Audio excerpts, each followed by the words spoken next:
We need to celebrate. Nagbalik na ang dating Loren na kilala ko. Ang tuwang-tuwang sabi ni Molly. Hindi ko maintindihan ang sinasabi niya. At nabasa naman niya ang reaksyon ng mukha ko. Oh, come on, Loren. You used to be this fun girl. At nagbago lang naman ang lahat dahil sa magkapatid na yan. Nagulat ako sa sinabi niya at medyo nasaktan. Pero wala ako sa lugar para magreklamo or magtampo. Dahil totoo naman ang sinasabi niya. Dati nga ako masiyahin and I really don't know what happened. Tara, kumain na tayo. Ang tanging naisagot ko na lamang sa kanya. Ay naku, Loren. Ayoko dito sa food court kumain. Doon tayo sa diners. Namiss ko mag-heavy breakfast eh. Pero tanghali na kaya?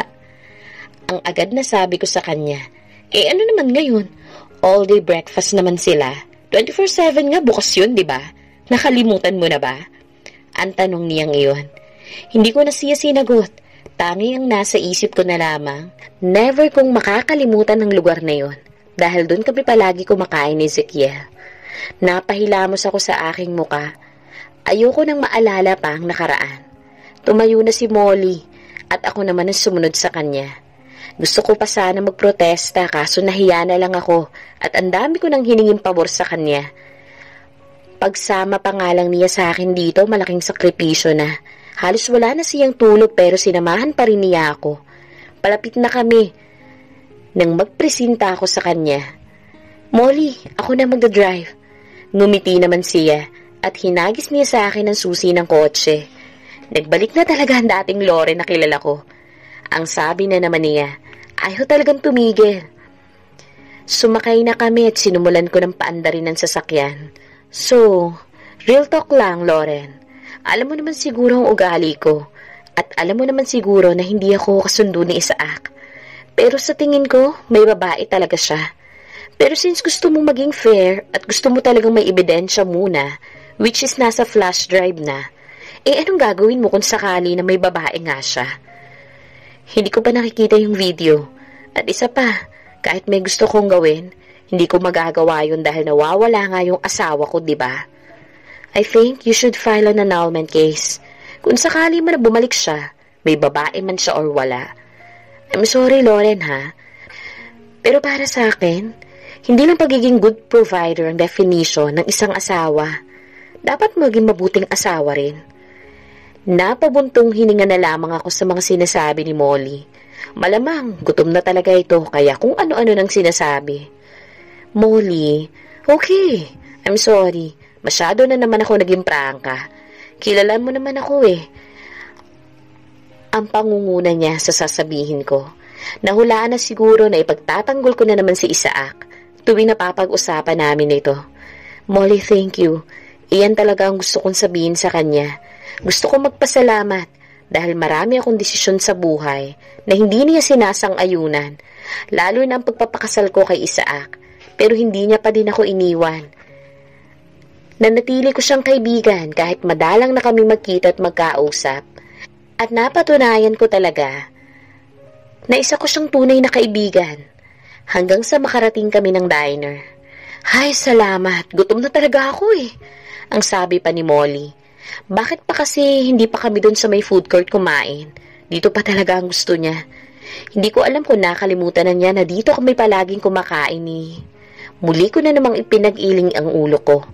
Nakaraan na yun, hindi na dapat balikan at alalahanin pa. Alam mo ba na may bumili na pala nito? Pero ayaw daw ipabago ng bagong may-ari eh. Gusto daw ganito pa rin yung ayos.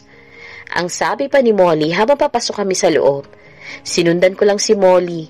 Pero ang pinagtataka ko, sa dinami-rami ng pwesto, doon pa talaga sa lagi namin pinupwestohan ni... I'm sorry pero naka-reserve na po ang pwesto na yan. Hindi nyo na po pwedeng upuan. Yun kaagad ang sabi ng isang food attendant pagkalapit namin. May nakalagay nga na reserve doon.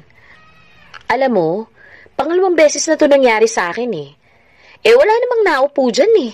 Nung last time, lumipat pa ako ng pwesto pero hindi rin naman dumating yung sinasabi nyo nagpa-reserve. Ang mataray na sagot ni Molly.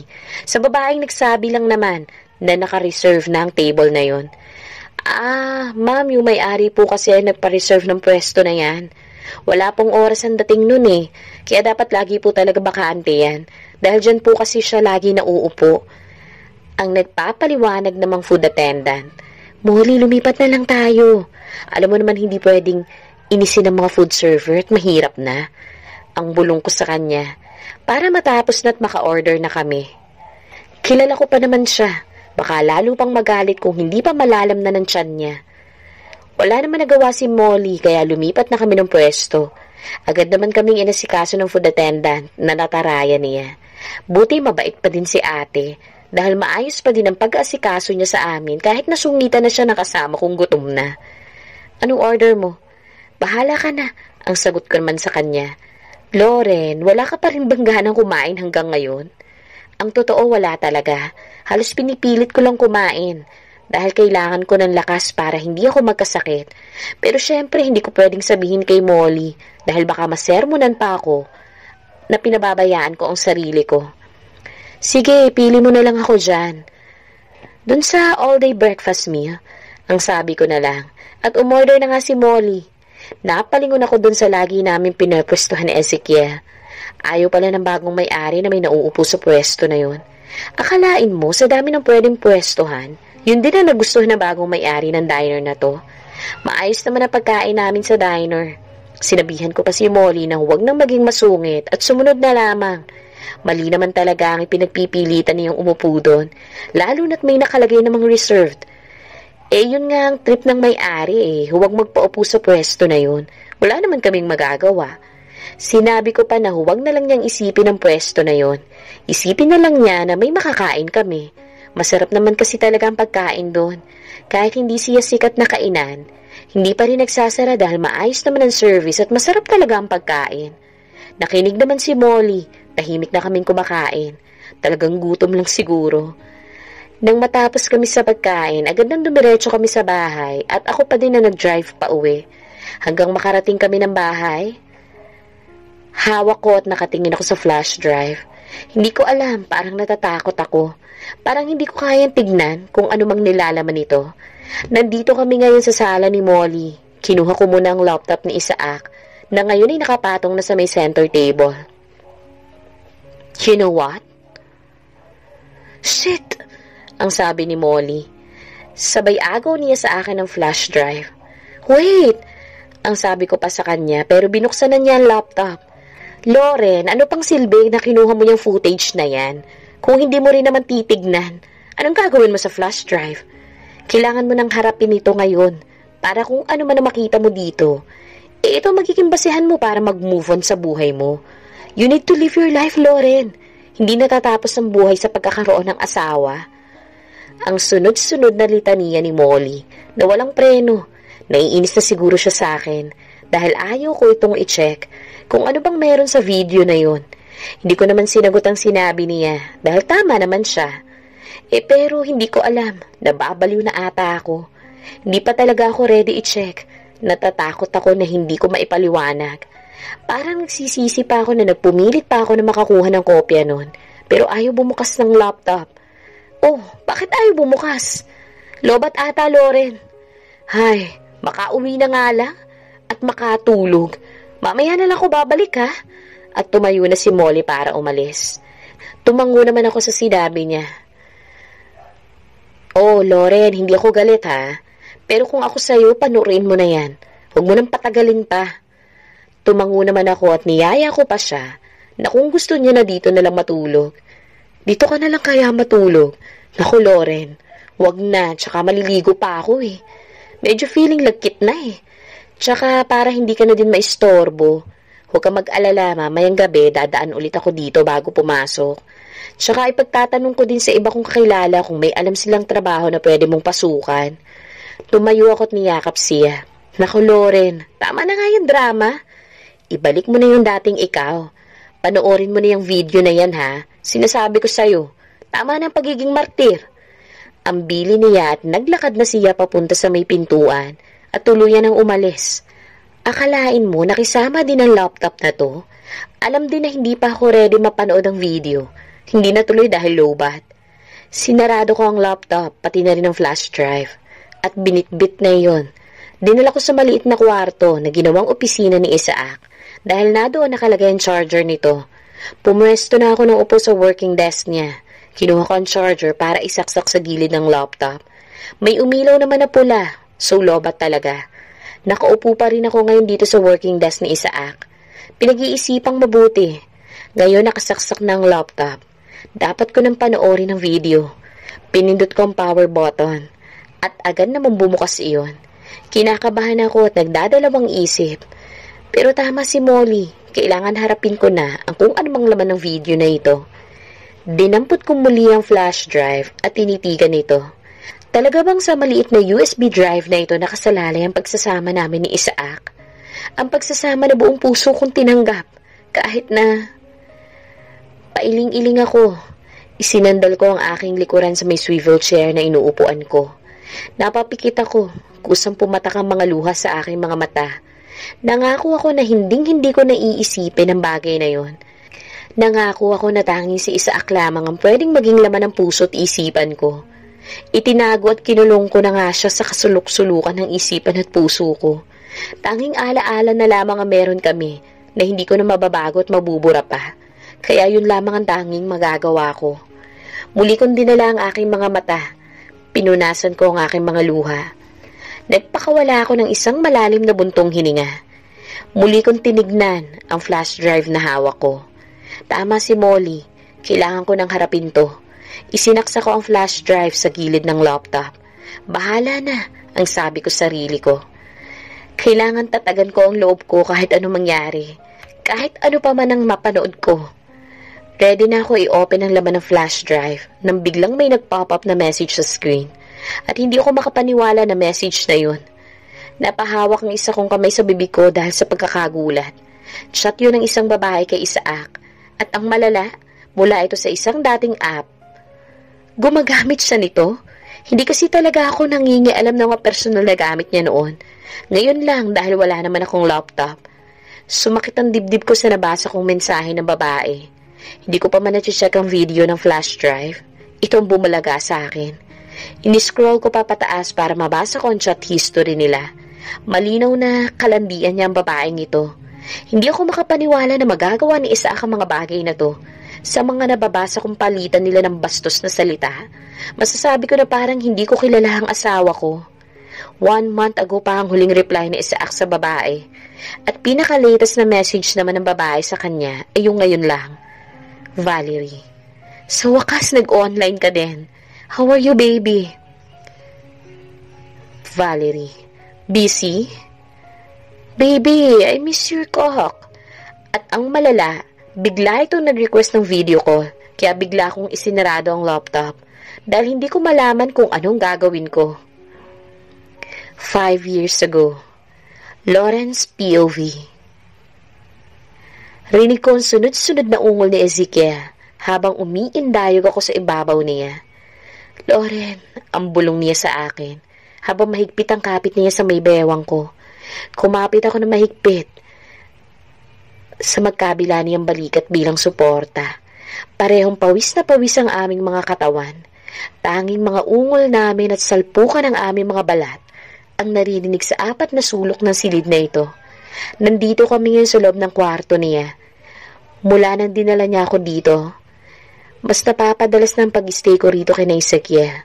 Sabi niya mas komportable daw kasi at mas kampante siya kung dito daw ako matutulog kaysa sa inuupahan ko.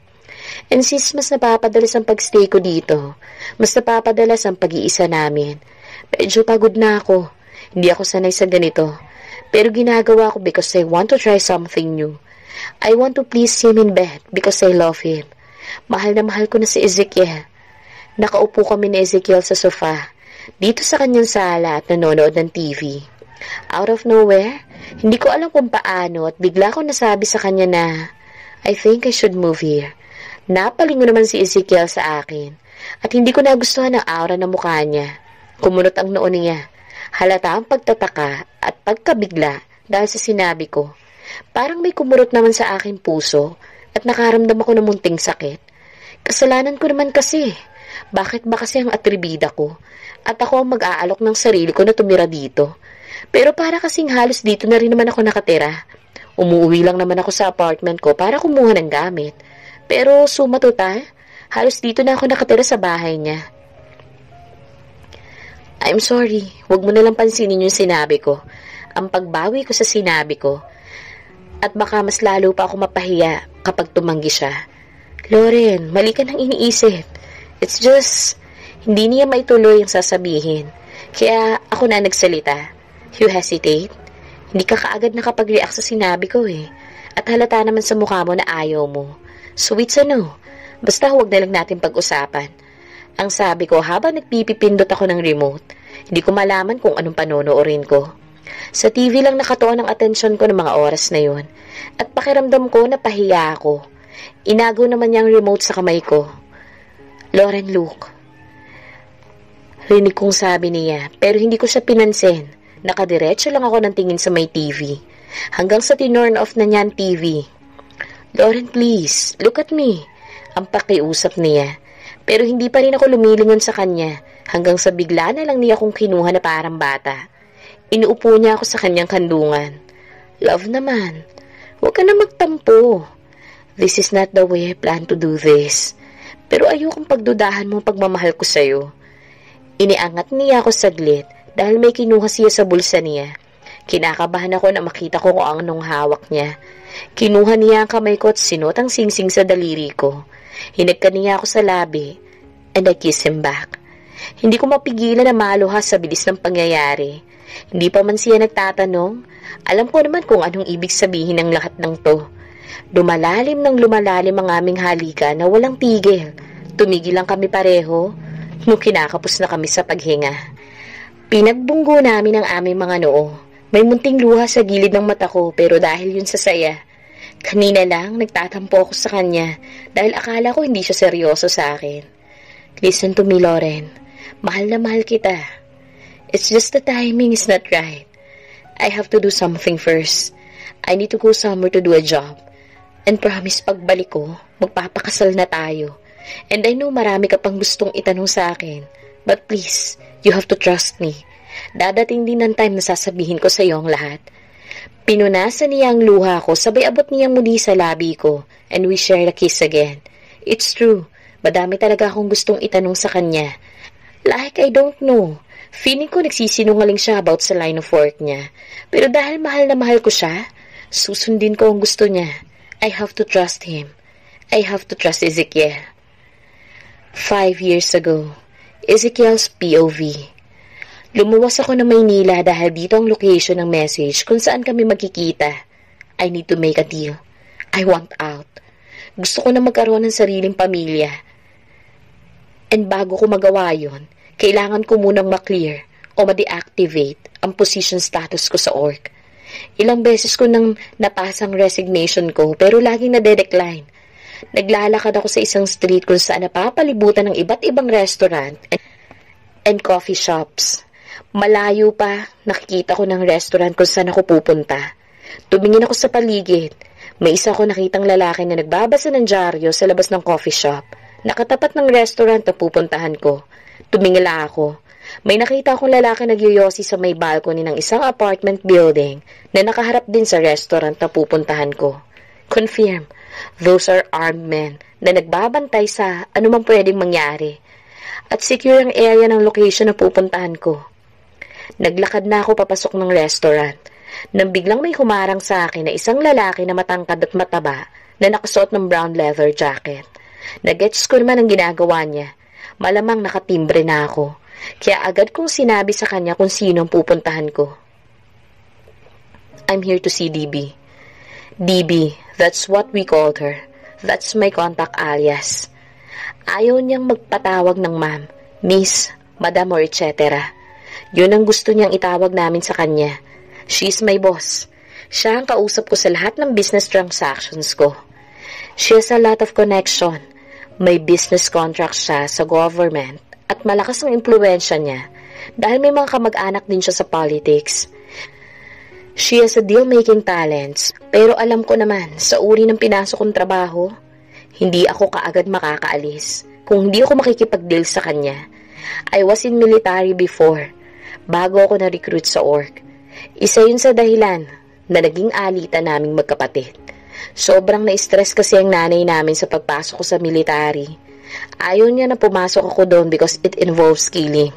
Sinunod ko lang naman ang utos ni mama na mag-resign sa military, pero hindi niya alam ang pagpasok sa organization. Ang alam lang nila, consultant lang ako, or nagtitrain ng mga gustong mag-change ng career na gustong pumasok sa military, pero hindi nila alam na mas mapanganib naman ang trabahong ginagawa ko. Pero walang maitatago dahil hindi rin nagtagal, nalaman din ni mama at ng kapatid kong si Isaac ang totoong trabaho ko. May isang misyon ako na ginagawa nun at nadamay pati ang pamilya ko. Nagawa ko naman silang iligtas at natapos ko ang misyon ko, pero hindi naging okay ang samahan namin, lalong-lalo na ng kapatid ko. Nagkasakit si mama at ako ang sinisisi ni Isaac.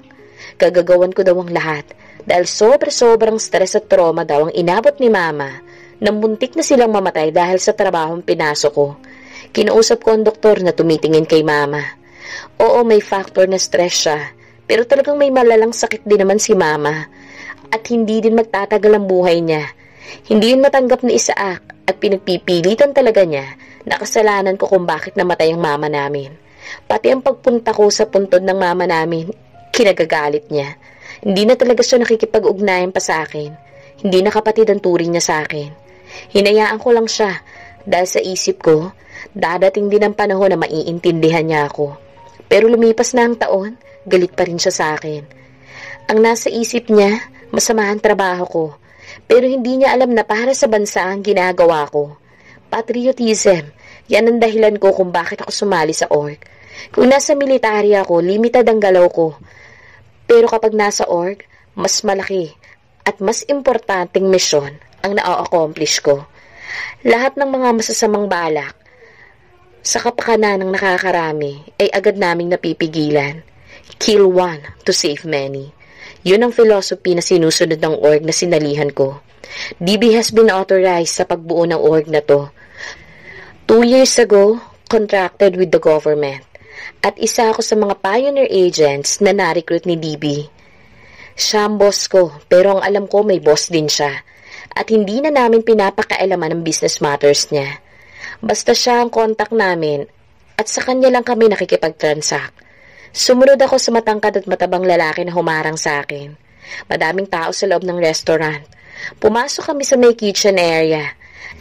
Nadaanan pa namin ang mga busy na kitchen staff na tila hindi nakikita ang pagpasok namin. Mula sa loob ng kitchen na yon, may pinasukan kami na isang pintuan at may hagdanan pababa.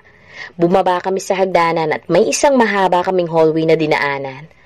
Modern ang style ng lighting na ginamit sa hallway na ito dahil nasa may ilalim na ang ilaw. Sa tansya ko, lumipat na kami ng location. Ibang lugar na to. Wala na kami sa restaurant dahil paakyat naman kami ngayon ng hagdanan. Hanggang sa binuksan ang pintuan at nasa isang naglakad ng konti at paglabas nasa isang jewelry store na kami. Napapailing na lamang ako sa mga pakanang ito ni DB. Ngayon ko lang nalaman ang lokasyon na to. Masyadong nagsisiguro. Mukhang kahit ako yata hindi pinagkakatiwalaan. Masyadong madaming pinagdaanan bago makalapit sa kanya. Pakikipagkita pa lang sa kanya pahirapan na. Isang beses ko pa lang siyang nakita before nung na-recruit niya ako. At pagkatapos, tanging tawag sa cellphone ko na lamang siya nakakausap. Ako lang talaga nagpumilit na makipag-meet up sa kanya personally. Pagkatapos namin daanan ng jewelry store, ay may dinaanan naman kaming hallway at pagpasok naman namin ay sa isang pintuan. Pero hindi basta-basta pintuan yun. May keycard na ginamit ang matangkad at matabang lalaki na sinusundan ko. Pagpasok namin sa loob, nasa isang kwarto kami na walang laman. Pumunta siya sa gilid at may kinapa sa may gilid ng dingding. At bigla yung bumukas. Agad na bumungad ang isang elevator. Sa gilid ng elevator ay imbis na up and down ang button na makikita, ay palm scanner makikita doon. Itinapat ng kasama ko ang palad niya sa scanner at may lumabas na kulay green sa palibot ng scanner. Tanda ng access granted na bumukas ang elevator. Hindi ko kilala ang lalaking sinusundan ko, pero malamang high rank siya dahil may access siya sa lugar na to. Pumasok na kami sa elevator at base sa andar, pababa kami. Another underground hideout. Bumukas ang elevator at lumabas kami at may nilakaran na naman kami na isang mahabang hallway hanggang sa may natanaw ako na 2 armadong lalaki na nasa labas ng isang stainless steel double door. Siguro naman nandyan na sa loob si DB, sa isip-isip ko. Tinanguan at sinundan ko ang lalaking iyon. May 2 bantay sa pintuan, pero sa protocol, kinapkapan muna ako ng isa at kinuha muna ang armas na nakatago sa katawan ko. Nang masiguro nila na wala na akong tinatago, na iba pang weapon sa katawan ko, may tinawagan na isang bantay sa door entry. Sinabi sa kausap niya na clear ako at pagkatapos ay dahan-dahan bumukas ang pintuan. Sinenyasan ako ng isang lalaki na pumasok, samantalang yung naghatid naman sa akin, naiwan sa labas at hindi na sumama sa akin sa loob. This is it. I need to convince DB na I want out. I want to resign. Gusto ko nang lumagay sa tahimik kasama si Lauren. 5 years ago. Lauren's POV. Madami talaga akong gustong itanong sa kanya. Like I don't know. Feeling ko nagsisinungaling siya about the line of work niya. Pero dahil mahal na mahal ko siya, susundin ko ang gusto niya. I have to trust him. I have to trust Ezekiel. Minsan nakita ko ang armas niya at alam kong nakita niya na nakita ko yon. Parang may gusto siyang sabihin sa akin nung time na yon, pero hindi niya itinuloy. Basta na lamang niya niligpit yon at hindi na namin pinag-usapan pa. Hinihintay ko na mag-open up siya sa akin, pero hindi yun nangyari. Tanging pangako na lamang niya ang pinanghahawakan ko. Napagkatiwalaan ko daw siya at darating din daw ang tamang oras na sasabihin niya sa akin ang lahat ng ito. Nasa work ako ngayon and it's been 3 days since nag-propose siya sa akin. At yun din ang huling pagkikita namin mula nang ihatid niya ako sa apartment na inuupahan ko. Sobrang nag-aalala na ako. Nakailang text at tawag na ako pero hindi siya sumasagot. Hindi niya rin ako sinusundo after ng shift ko na usual niyang ginagawa. Hoping na sana dumating siya ngayon para sunduin ako. Kapag hindi pa din siya dumating, bala ko nang puntahan siya sa bahay niya. Panay ang tingin ko sa relo dahil 10 minutes na lang malapit na din akong mag-end ang shift. Sa bar counter area na ako ngayon nakatambay dahil wala na namang masyadong customer. Sinabi ko sa kasamahan ko na ako na ang bahala at pwede na siyang magpalit ng damit dahil isang tao na lang naman ang nakikita ko na nakaupo sa isang couch na nakatalikod. Manong, umalis ka na para makapagsara na kami, sa isip-isip ko. Naghihintay pa ako ng 5 minutes bago ako nag-announce ng last call to inform na ito na ang last chance niya to buy alcoholic beverages. Dahil talagang magsasara na kami. Last call! Ang sabi ko. Kahit isang tao na lang naman na nandito sa loob. Itinaas niya ang kamay niya pero nantili pa din siyang nakatalikod sa akin bago nagsalita. Jim Beam on the rocks! Ang order ng lalaki. Napailing-iling na lang ako. 5 minutes na lang talagang umorder pa. At Manong, pumunta na lamang dito sa bar counter para dito pumwesto ng upo. Need ko pa tuloy na lapitan siya para dalhin sa pwesto niya yung order niyang drink. Habang hinahanda ko ang drinks niya, bigla ko na namang naalala sa Ezekiel.